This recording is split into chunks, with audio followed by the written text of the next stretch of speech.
You ever heard someone say king of the jungle? Yeah, sounds powerful, royal, majestic, until you realize the so-called king doesn't even live in the jungle. He lives in open grasslands, gets bitten by flies all day, and his kingdom smells like sun-baked poop. Being born a lion cub is basically life's worst prank. You come into this world thinking you're royalty, and then boom, reality slaps you like a hyena with anger issues. Imagine your first day alive. You can't see, can't walk, and your mom hides you in tall grass so you don't get eaten by every creature that walks, crawls, or slithers. Because guess what? Almost everything wants to eat you. Hyenas, leopards, snakes, even other lions. Yeah, welcome to the royal family, where your uncles might literally eat you for dinner. And while you're there, lying helplessly in the grass, your mom has to hunt alone because your dad is out there, doing absolutely nothing. The king doesn't hunt, doesn't babysit, doesn't even pretend to help. He just sits under a tree like he's waiting for a Netflix subscription to drop from the sky. But here's the twisted part. That same lazy, majestic dude could kill you in a second if you're not his cub. Yep, lions are the only kings who practice royal baby deletion. A new male takes over, he kills all the cubs to restart the bloodline. Basically, congratulations, you're cute. Now die so I can date your mom. You still think being the future king sounds cool? Hold that thought. Because even if you survive babyhood, and that S a big if, your next few years are like high school in hell. You've got zero job, no hunting skills, and your mom starts ignoring you once she has new cubs. Then your dad kicks you out of the pride like, "Congrats, son, you're an adult now. Now go starve somewhere else." So, there you are. A confused, hormonal teenager lion wandering alone in the savannah trying not to die. You're too big for small prey and too dumb to hunt big ones. And every night hyenas laugh at you like mean kids on the internet. You get scars, you get hungry, and sometimes you go days without food.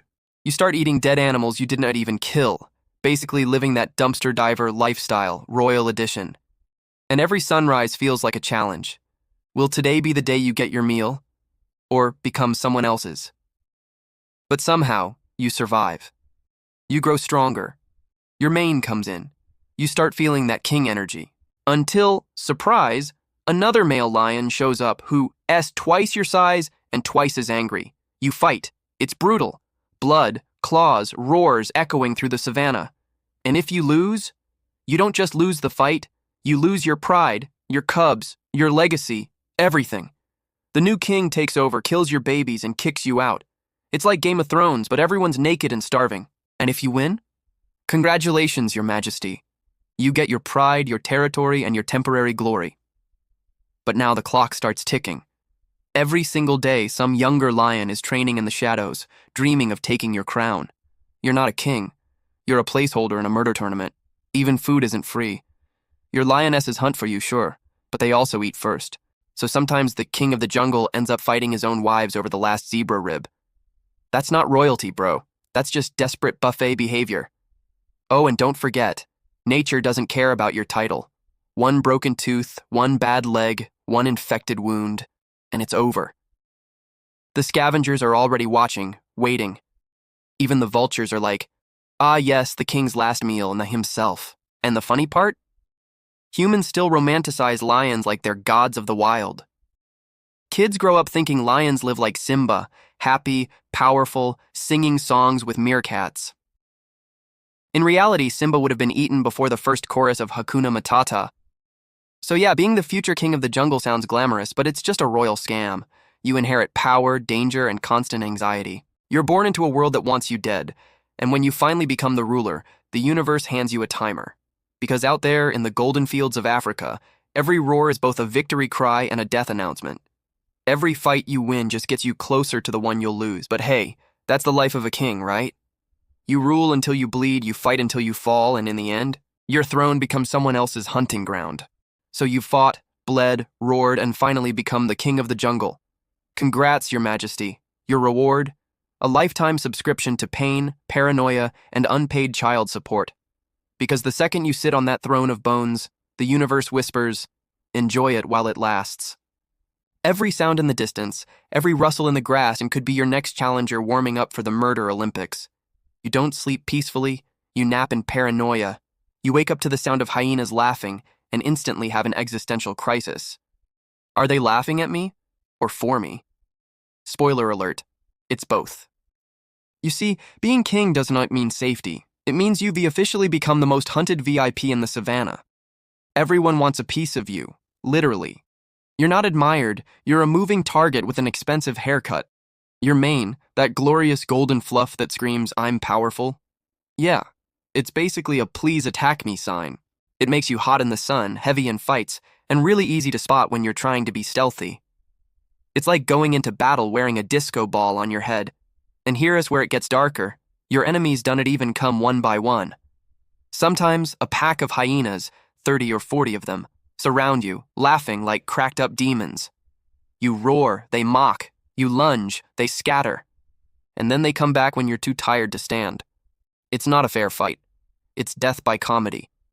Even your food becomes a nightmare. You don't hunt, your lionesses do. But if they fail, guess who starves first? The mighty king sitting there, drooling over an empty savannah like a broke influencer waiting for brand deals. And when you finally get food, you don't even eat in peace. Vultures hover overhead like evil drones, jackals sneak from the shadows, and your lionesses give you that side eye like, "You could have helped, but okay." But okay, fine. Let's say you're still standing. You've got your pride, your power, your prime spot under the acacia tree. Life's good, right? Wrong. Because nature doesn't allow peace. Not for kings. Somewhere out there, a younger lion is bulking up, fueled by testosterone and daddy issues. He's been watching you, studying your every move. He knows when you rest, when you eat, when you're weakest. He's basically your stalker, but with claws. And one day, he shows up. No warning, no ceremony, just violence. It's not a duel, it's demolition. Blood flies, teeth crack, roars shake the sky. You fight with everything you have. Not for glory, not for power, but for survival. Because when you lose, you don't just lose a fight. You lose your home, your family, your legacy. The new guy kills your cubs, claims your lionesses, and your roar, the one that once echoed through the plains, fades into silence. That's the royal circle of life. Kill or be deleted from history. And if you somehow win, congrats again, Your Majesty. Enjoy your victory scars. They'll look great next to the infection you will probably get from them. Because out here, even survival comes with side effects. There's no hospital, no recovery arc. If you limp, you're prey. If you slow down, you're food. And that's the irony. The king everyone fears spends half his life fearing everyone. Time passes, your mane starts to fade. The muscles that once ripped buffalo apart now ache just from walking. You stop roaring as much. Not because you don't want to, but because even your voice has grown tired of echoing into indifference. You see younger lions now, full of rage and pride, the same way humans see their replacements at work.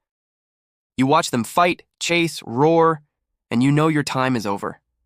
They don't even fear you anymore. They just ignore you, and honestly, that hurts more. Eventually, you walk away. Not as a king, just as another old lion trying not to die alone. You limp across the same lands you once ruled, smelling the air that used to carry your roar. And now, that roar belongs to someone else. That's how kings die, not in battle, but in silence. And when your body finally gives out under the shade of a forgotten tree, nature doesn't cry for you. Hyenas show up first. Poetic justice, right? They tear through the king, turning your legend into leftovers. Then come the vultures, circling above like nature's funeral photographers. And just like that, the throne is empty again. Somewhere nearby, a new cub opens its eyes for the first time, unaware that his entire destiny is just another rerun of your tragedy. He'll grow up thinking he's royal too. He'll dream of being king. And one day, he'll sit where you once sat, proud, scarred, doomed. Because the real curse of being king isn't dying. It's knowing you'll be replaced before your bones are cold. That's the savage poetry of nature, Janny. No mercy, no crown that lasts.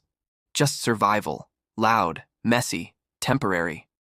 But maybe that's what makes it beautiful. Because even when the odds are hellish, the lion still roars. He knows he'll lose eventually, but he still stands tall, still fights, still screams his defiance into the face of death. And that's what makes him unforgettable. Maybe that's why humans love lions so much, because deep down, we're all just pretending to be kings in a world that keeps trying to break us. We fight, we fail, we rise again, just to prove we can. We roar, even when no one's listening. So yeah, being born the future king of the jungle absolutely sucks. It's pain, betrayal, fear, hunger, and heartbreak wrapped in golden fur. But it's also courage, pride, and the unkillable will to keep roaring no matter what. And that, my friend, is true royalty. Not the one who never falls, but the one who keeps rising even when his crown is covered in blood. So if you've made it this far, you've already survived more than half the jungle. Hit that like button before a hyena chews it off. Drop a comment telling me which animal's cursed life I should ruin next, and subscribe because trust me, the next creature's story makes this look like a vacation. You thought being a lion was bad? Wait till you meet the eagle who's afraid of heights. See you in the next hunt, my fellow survivors. And remember, in the jungle, even kings bleed.